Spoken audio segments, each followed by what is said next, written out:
Nesse segundo bloco, a gente faz uma análise, né? Uma análise que é o seguinte: o ano de 2022, as contas fiscais do Brasil vão fechar, podem até fechar com superávit, e foram ajudadas por um arranjo singular de fatores que não devem se repetir em 2023. Um dos fatores foi a tributação inflacionária, porque você elevou a receita tributária muito fortemente por conta da alta de preço da inflação, que agora começa a retroceder. A inflação retrocede esse ganho, né?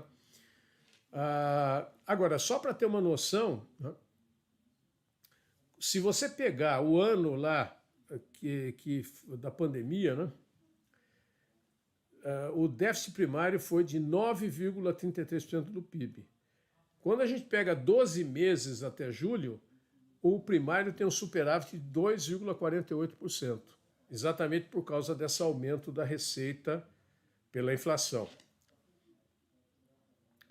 A dívida bruta do governo, que lá em julho, que lá atrás, em fevereiro de 2021, bateu quase 90% do PIB, em julho de 2022 caiu para 77,6%, que é um nível, exatamente o nível anterior aos gastos extraordinários que foram feitos no período da pandemia. E não vejo nenhum problema que ele feche esse ano com 78%, 79% do PIB, que é um resultado muito bom para as contas de 2022, que não devem se repetir em 2023. Né?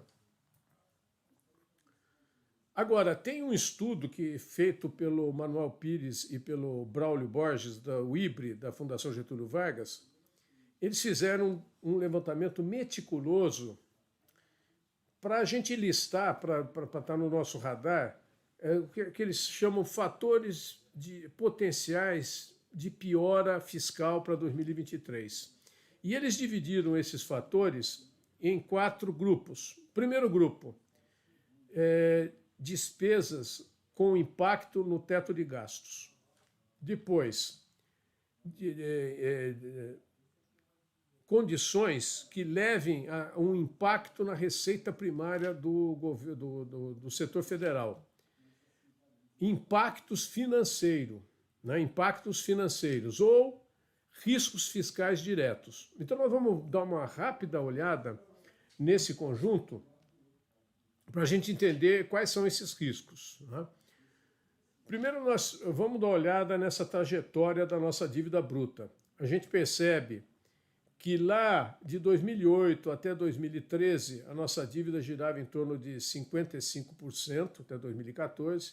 Aí veio aquela brutal recessão, aí nossa dívida fiscal, a dívida bruta pulou para 75% do PIB, 76%. Veio a pandemia, ela pulou para quase 90% do PIB e em seguida declinou até julho para 77,61%. Então essa é a trajetória da dívida bruta. Do ponto de vista comparativo com outros países, nesse período, a nossa dívida bruta até que ela se comportou muito bem. Ela não desgarrou do mesmo jeito que outros países se desgarraram. Eu não quero citar os Estados Unidos, a França, a Inglaterra, né, porque esses países realmente, a China, subiu muito a dívida bruta. E a dívida líquida, ela subiu, aí sim, se nós olharmos, ela girava em torno de 40% do PIB e agora está em 57% do PIB. Qual é a diferença entre esses dois níveis? São as reservas cambiais. Né? Praticamente essa diferença, a dívida bruta, você abate a reserva cambial, vai chegar na dívida líquida. Que, diante do cenário mundial, isso aqui não é problema. Isso não se trata do problema. O problema é que nós temos uma moeda muito volátil ainda. Né? Bom, quais são esses impactos possíveis sobre o teto de gastos?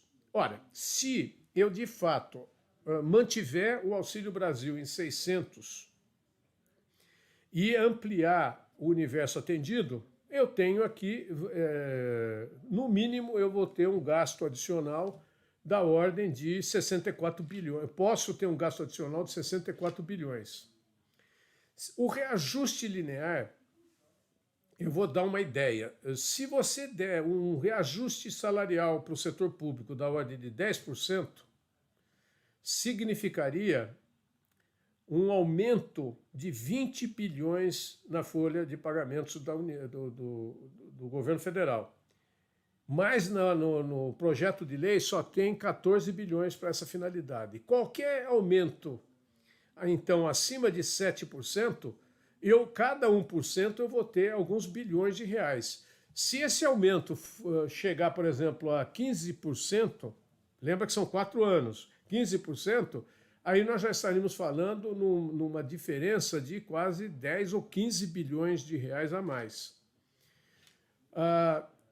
Outra coisa, quando a gente vê a contenção das despesas discricionárias, com uma forte redução dos investimentos, isso aqui vai ter que ser negociado no Congresso. Porque o que vai acontecer? Com esse número que está no orçamento, eu vou precisar de pelo menos 45 bilhões a mais nas despesas discricionárias para poder a máquina funcionar, porque senão vai começar a faltar papel, dinheiro para pagar a conta de luz, as universidades não vão... Isso aqui vai ter que ser modificado. Ou é modificado agora, no projeto de lei, na promulgação da lei, ou vai ter que ser negociado no ano que vem. Outra coisa, o número que ficou para o investimento, ele mal paga a depreciação do capital da União, o capital público da União. Então, esse número não dá para ficar, ele vai ter que ser tratado.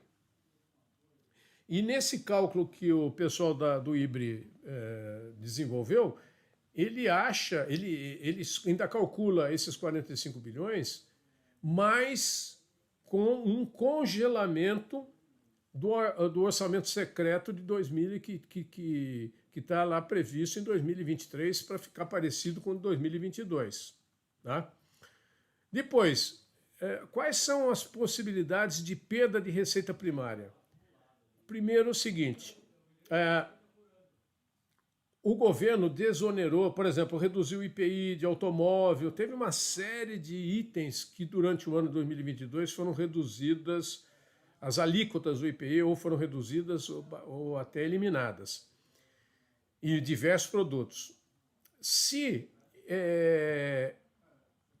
for mantida essa desoneração em 2023, a perda adicional somaria 14 bilhões de reais, que não está lá. Né? E por que só 14 bilhões? A perda é de 27,4, porque 14 bilhões é a parte do governo federal. Os outros 13,4 bilhões é aquilo que é transferido para estados e municípios.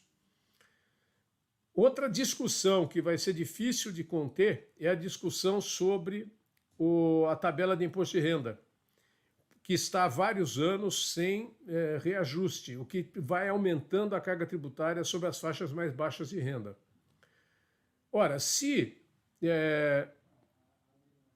você reajustar essa tabela de imposto de renda, você vai reajustar pouco, né? Nós estamos falando, não é o reajuste que está sendo prometido nem pelo candidato Lula, nem pelo candidato Bolsonaro. Se a gente usar os números dos dois candidatos, aí esse número é completamente fora desse padrão.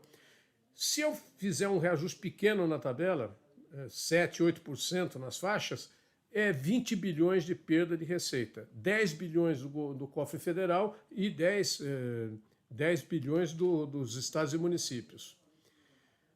Agora, lembra que houve uma redução das alíquotas de PIS e COFINS sobre etanol, gasolina e diesel.